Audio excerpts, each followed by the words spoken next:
ওম শান্তি। আজকের তারিখ হলো 31শে জুলাই 2024। প্রাত মুরলি ওম শান্তি বাপ দাদা মধুবন।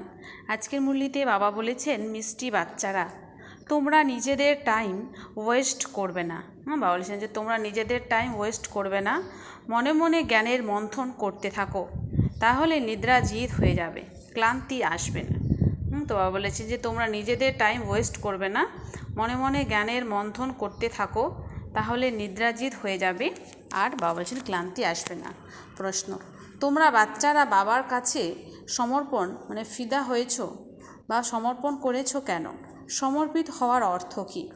উত্তর: সমর্পিত হওয়া অর্থাৎ বাবার স্মরণে সমাহিত হয়ে যাওয়া। সমর্পিত হওয়া অর্থাৎ বাবার স্মরণে সমাহিত হয়ে যাওয়া। যখন স্মরণে সমাহিত হয়ে যাও, তখন আত্মারূপী ব্যাটারি চার্জ হয়ে যায়। আত্মারূপী ব্যাটারি নিরাকার পিতার সঙ্গে যুক্ত হলে ব্যাটারি চার্জ হয়, বিকর্ম বিনাশ হয়, পুণ্য জমা হয়। ওম শান্তি।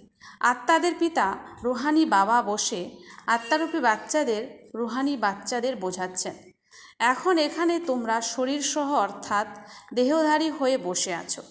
জানো যে এই শরীর হলো মৃত্যু লোকে অন্তিম শরীর। তারপরে কি হবে? তারপরে বাবার সঙ্গে শান্তিধামে একত্রিত হবে। এই শরীরটি থাকবে না, তারপরে স্বর্গে আসবে, তাও নম্বর অনুযায়ী, পুরুষার্থ অনুসারে। সবাই তো একসাথে আসবে না। এই রাজধানী স্থাপন হচ্ছে। যেমন বাবা হলেন শান্তির সাগর, সুখের সাগর, বাচ্চাদেরও এমন শান্তির সুখের সাগর বানাচ্ছেন। এরপরে শান্তিধামে গিয়ে বিরাজমান হতে হবে। অতএব বাবাকে নিজের ঘর পরমধামকে এবং সুখধামকে স্মরণ করতে হবে। এখানে তোমরা যত এই অবস্থায় স্থির হয়ে বসো, তোমাদের জন্ম জন্মান্তরের পাপ ভস্ম হয়। একেই বলা হয় যোগাগ্নি। সন্ন্যাসীরা সর্বশক্তিমানের সঙ্গে যোগ যুক্ত হয় না। সন্ন্যাসীরা বাসস্থান অর্থাৎ ব্রহ্মের সঙ্গে যোগযুক্ত হয়। তারা হলো তত্ত্বযোগী ব্রহ্ম বা তত্ত্বের সাথে যোগ যুক্তকারী। এখানে জীবাত্মাদের খেলা হয়। সেখানে সুইট হোমে শুধুমাত্র আত্মারা বাস করে। সেই সুইট হোমে অর্থাৎ পরমধামে ফিরে যাওয়ার জন্য সম্পূর্ণ দুনিয়া পুরুষার্থ করে। সন্ন্যাসীরা বলে আমরা যেন ব্রহ্মে বিলীন হই। এমন বলে না যে আমরা গিয়ে ব্রহ্মে বাস করি। এই কথা তো তোমরা বাচ্চারা এখন বুঝেছ। ভক্তি মার্গে কত পরস্পর বিরোধী কথা শুনতে থাকে। এখানে তো বাবা এসে মাত্র শুধু দুটি শব্দ বোঝান। যেমন মন্ত্র জপ হয়, কেউ গুরুকে স্মরণ করে, কেউ অন্য কাউকে স্মরণ করে, স্টুডেন্ট টিচারকে স্মরণ করে। এখন বাচ্চারা তোমাদের শুধুমাত্র শিবপিতা ও পরমধাম স্মরণে আছে। বাবার কাছে তোমরা উত্তরাধিকার প্রাপ্ত করো শান্তিধাম ও সুখধামের, সেটাই স্মরণে থাকে। মুখে কিছু বলতে হবে না, তোমাদের বুদ্ধিতে আছে শান্তিধামের পরে হলো সুখধাম। আমরা প্রথমে মুক্তিতে, তারপরে জীবন মুক্তিতে যাব। মুক্তি জীবন মুক্তি দাতা হলেন একমাত্র বাবা। বাবা বাচ্চাদের বারবার বোঝান টাইম ওয়েস্ট করা উচিত নয়। জন্ম জন্মান্তরের পাপের বোঝা মাথায় রয়েছে। এই জন্মের পাপ কর্মের কথা তো স্মৃতিতে রয়েছে। সত্যযুগে এইরূপ কিছু হয় না। এখানে বাচ্চারা জানে জন্ম জন্মান্তরের পাপের বোঝা রয়েছে। 1 নম্বরে হলো কাম বিকারের বিকর্ম, যে বিকর্ম জন্ম জন্মান্তর করে এসেছ, আর আবার অনেক নিন্দাও করেছ। বাবা যিনি সকলকে সদ্গতি দেন, তারও অনেক নিন্দা করেছ। এইসব কথা বুদ্ধিতে রাখতে হবে। এখন যত পারো বাবাকে স্মরণ করার পুরুষার্থ করতে হবে। বাস্তবে বাহ সদ্গুরু, সবাই সদ্গুরুর চমৎকারিত্ব। বলা হয় গুরু নয়, বাহ গুরু, এই কথার কোনো অর্থ নেই। বাহ সদ্গুরু, মুক্তি জীবন মুক্তি তিনি প্রদান করেন, তাই না? জাগতিক গুরু তো অনেক অনেক রয়েছে, ইনি হলেন একমাত্র সদ্গুরু। তোমরা গুরু তো অনেক করেছ। প্রতি জন্মে 2-4টে করে গুরু করা হয়। গুরু করে অন্য অন্য স্থানে হয়। হয়তো আশা থাকে এর চেয়ে ভালো পথ প্রাপ্ত হবে। ট্রায়াল করতেই থাকে বিভিন্ন গুরুর কাছে, কিন্তু প্রাপ্তি কিছুই হয় না। এখন তোমরা বাচ্চারা জানো এখানে তো থাকবার নয়, সবাইকে যেতে হবে শান্তিধামে। বাবা তোমাদের নিমন্ত্রণ পেয়ে এসেছেন, তোমাদের স্মরণ করান। তোমরা আমাকে বলেছিলে এসে আমাদের পতীত থেকে পবিত্র করো, পবিত্র শান্তিধাম ও সুখধাম আহ্বান করে আমাদের ঘরে পরমধামে নিয়ে চলো। ঘর তো সবার স্মরণে আছে, আত্মা ফট করে বলবে আমাদের নিবাস স্থান হলো পরমধাম। পরম পিতা পরমাত্মাও থাকেন পরমধামে, আমরাও থাকি পরমধামে। এখন বাবা বোঝাচ্ছেন তোমাদের উপরে বৃহস্পতির দশা রয়েছে। এসব হলো অসীম জগতের কথা। অসীমের দশা সবার উপরে রয়েছে। চক্র সদা আবর্তন করে আমরাই সুখ থেকে দুঃখে, দুঃখ থেকে সুখে আসি। শান্তিধাম, সুখধাম, তারপরে এই দুঃখধাম। এই কথাও এখন তোমরা বাচ্চারা বুঝেছ। মানুষের বুদ্ধিতে তো এইসব কথা নেই। এখন বাবা জীবিত অবস্থায় মৃত থাকার পদ্ধতি শেখাচ্ছেন। বহ্নি পতঙ্গ অগ্নিশিখার জীবন সমর্পণ করে, কেউ প্রেয়সী রূপে জ্বলে পুড়ে সমর্পণ করে, কেউ পরিক্রমা করে চলে যায়। এও তো ব্যাটারি, তাই না?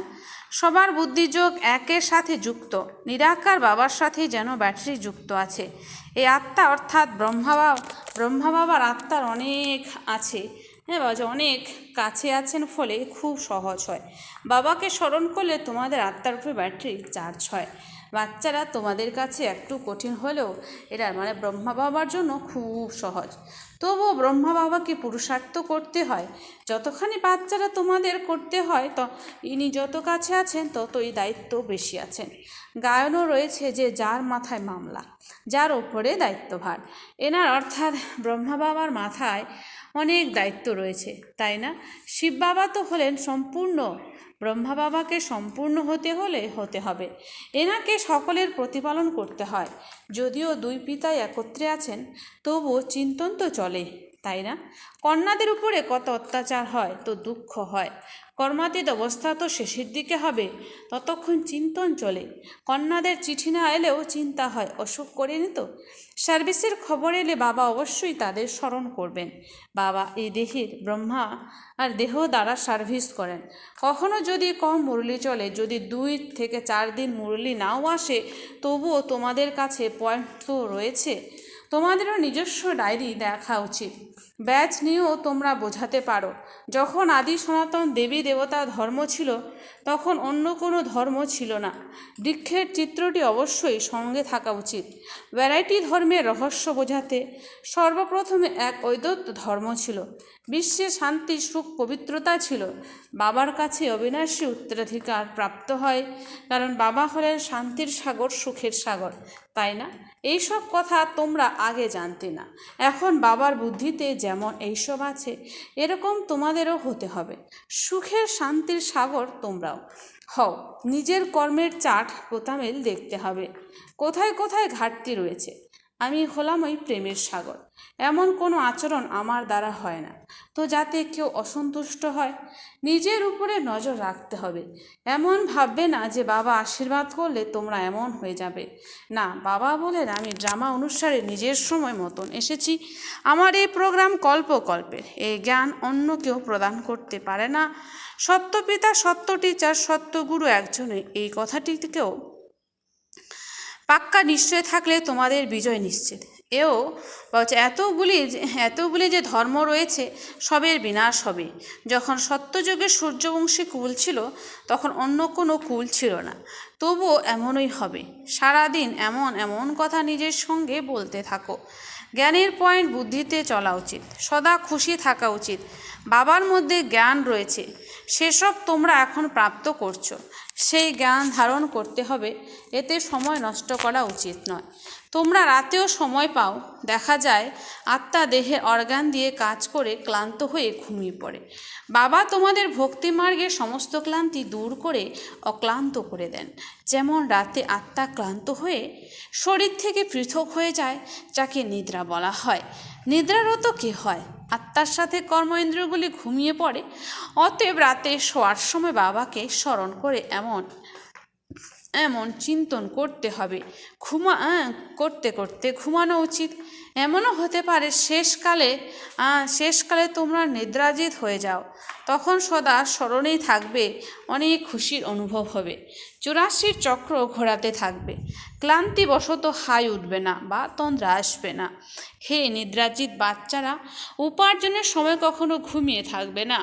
যখন জ্ঞানের মধ্যে মজে যাবে, তখন তোমাদের এমন অবস্থা হবে, এখানে তোমরা কিছুক্ষণের জন্য বসো তো কখনো ক্লান্তি বা তন্দ্রা আসা উচিত নয়। অন্যান্য দিকে অ্যাটেনশন গেলে ক্লান্তি অনুভব হবে। বাচ্চারা, তোমাদের এই কথাও খেয়াল রাখতে হবে, আমাদের অন্যকে নিজ সম তৈরি করতে হবে। প্রজা তো চাই, তাই না? না হলে রাজা হবে কিভাবে? ধন দান করলে ধন ফুরাবে না, অন্যদের বোঝালে দান করতে থাকলে কখনো ফুরাবে না। এই না হলে জমা হবে না। মানুষ তো অনেক কৃপণ হয়, ধন দিয়ে কত লড়াই ঝগড়া হয়। এখানে বাবা বলেন, তোমাদের আমি এই অবিনাশী ধন প্রদান করি, তো তোমরা সেসব অন্যদের দান করতে থাকো। এই কাজে কৃপণ হবে না, দান করো না, অর্থাৎ ধন নেই। এই উপার্জন এমন, এতে লড়াই ইত্যাদির ব্যাপার নেই। একে বলা হয় গুপ্ত। তোমরা হলে ইনকগনিটো ওয়ারিয়ার্স। 5 বিকারের সঙ্গে তোমরা যুদ্ধ করো, তোমাদের আননোন ওয়ারিয়ার্স বলা হয়। পদাতিক সৈন্যবাহিনীর সংখ্যায় অনেক থাকে, এখানেও সেরকম আছে। প্রজা অনেক, বাকি ক্যাপ্টেন মেজর ইত্যাদি সব আছে। তোমরা হলে সৈন্য, তাতেও নম্বর অনুযায়ী আছে। বাবা বুঝবেন যে কে কমান্ডার, কে মেজর, কে মহারথী অফিসার হয়ে আছে, তাই না? এই কথা তো বাবা জানেন। 3 রকমের সেবাধারী আছে, যারা বোঝাতে পারে তোমরা ব্যবসা করছো অবিনাশী জ্ঞানরত্নের। যেমন তারাও ব্যবসা শেখায়, বাবা ব্যবসা শেখায়। গুরু চলে গেলে তার পিছনে মঠ, আশ্রম ইত্যাদি শিষ্যরা চালায়, তাই না? সে সব হলো স্থূল, এ হলো সূক্ষ্ম। অনেক প্রকারের ধর্ম রয়েছে, প্রত্যেকের নিজস্ব মত রয়েছে। তোমরাও গিয়ে তাদের কথা শুনতে পারো, তারা কি শেখাচ্ছে, কি শোনাচ্ছে। বাবা তো তোমাদের 84 চক্রের কাহিনী বোঝান।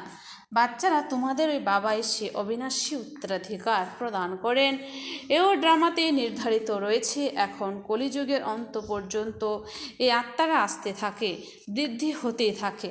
যতক্ষণ বাবা এখানে আছেন, সংখ্যা বৃদ্ধি হতেই থাকে। তারপরে এত সব আত্মারা কোথায় থাকবে, কি খাবে, সব হিসেব রাখতে হয়, তাই না? সেখানে তো এত মানুষ থাকে না, খাওয়ার জন্য মানুষ কম থাকে। সবার নিজস্ব কৃষিজমি থাকে, আনাজ রেখে কি করবে? সেখানে বৃষ্টির অন্য যোগ্য সেখানে বৃষ্টির জন্য যজ্ঞ করতে হয় না, যেমন এখানে করা হয়। এখন বাবা এই যজ্ঞ রচনা করেন, সম্পূর্ণ পুরনো সৃষ্টি যজ্ঞে সহা হবে। এ হলো অসীমের যজ্ঞ। তারা পার্থিব জগতের যজ্ঞ রচনা করে বৃষ্টির জন্য। বৃষ্টি হলে খুশি, যজ্ঞ সফল, না হলে আনাজ ফলবে না, দুর্ভিক্ষ হবে। যদিও যজ্ঞ ইত্যাদি করার পরেও বৃষ্টি না হলে তারা কি আর করতে পারে? বিপদ তো আসবেই, অতি বৃষ্টি, কয়েক, এসবই তো হবেই। ড্রামার চক্রকে তোমরা বাচ্চারা এখন বুঝেছ। এই চক্র চিত্রটি বিশাল আকারে হওয়া উচিত। বড় বড় স্থানে বিজ্ঞাপন লাগিয়ে রাখলে বড় বড় মানুষেরা পড়বে, বুঝবে যথার্থে বর্তমান সময় হলো পুরুষোত্তম সঙ্গম যুগ। কলিযুগে মানুষের সংখ্যা অনেক, সত্যযুগে মানুষ কম থাকে, অর্থাৎ এত মানুষ সব নিশ্চয়ই শেষ হবে। শিব জয়ন্তী পালন করা মানেই হলো স্বর্গ জয়ন্তী পালন, লক্ষ্মীনারায়ণ জয়ন্তী পালন করা। কথাটা তো খুব সহজ। শিব জয়ন্তী পালন করা হয়, তিনি হলেন অসীম জগতের বাবা, তিনি স্বর্গের স্থাপনা করেন। যেন গতকালের কথা, তোমরা স্বর্গবাসী ছিলে। এই কথাটি তো খুব সহজ, বাচ্চাদের খুব ভালো করে বুঝে অন্যদের বোঝাতে হবে, খুশিতেও থাকতে হবে। এখন আমরা সদাকালের জন্য রোগ ইত্যাদি থেকে মুক্ত হয়ে 100% হেলদি হই। সময় খুব কম রয়েছে, যদিও দুঃখ মৃত্যু অনেক হবে, কিন্তু তোমরা সেই সময় খুব খুশির অনুভব করবে। তোমরা জানো মৃত্যু তো হবেই, কল্পকল্পের এই খেলা, চিন্তার কিছু নেই। যারা পুরুষার্থে খুব পরিপক্ক তারা কখনো হাই করবে না। মানুষ অপারেশন ইত্যাদি দেখে মাথা ঘুরে পড়ে যায়, এখন তো বিশাল রূপে মৃত্যু হবে। তোমরা বাচ্চারা বোঝো এই সব তো হবেই। গায়নও রয়েছে যে শিকারের মৃত্যুতে শিকারে উল্লাস, মেরুয়া মল্লুকা শিকার। এই পুরনো দুনিয়ার অনেক দুঃখ ভোগ করেছ, এখন নতুন দুনিয়ায় যেতে হবে। তাই জন্য বলছে এখন আমাদের নতুন দুনিয়ায় যেতে হবে। আচ্ছা, মিষ্টি মিষ্টি হারানিধি বাচ্চাদের প্রতি মাতা পিতা বাপদাদার স্মরণে স্নেহ সুমন আর সুপ্রভাত। হ্যাঁ, আত্মাদের পিতা তার আত্মারূপী বাচ্চাদের জানাচ্ছে নমস্কার। আমরা আত্মারূপী বাচ্চারা জানাই মাতা পিতা বাপ দাদাকে স্নেহ সুমন আর নমস্কার। ধারণার জন্য মুখ্য সার 1 নম্বর, বাবার কাছে অবিনাশী জ্ঞানধন প্রাপ্ত করে অন্যদের দান করতে হবে। বাবার কাছ থেকে অবিনাশী জ্ঞানধন প্রাপ্ত করে অন্যদের দান করতে হবে। জ্ঞান দান করার সময় কৃপণ হবে না। জ্ঞানের পয়েন্টস যেন বুদ্ধিতে চলতে থাকে। রাজা হওয়ার জন্য প্রজা অবশ্যই বানাতে হবে। 2, নিজের কর্মের চার্ট প্রথমে দেখতে হবে। আমি কি বাবার মতন প্রেমের সাগর হয়েছি? বাবা বলছেন যে নিজের কর্মের চার্ট প্রথমে দেখতে হবে। আমি কি বাবার মতন প্রেমের সাগর হয়েছি? কাউকে কখনো অসন্তুষ্ট করি না তো? নিজের আচার আচরণের দিকে পুরো নজর রেখেছি তো? বরদান, জ্ঞানের সাথে সাথে গুণগুলিকে ইমার্জ করে সর্বগুণ সম্পন্ন হয়ে গুণ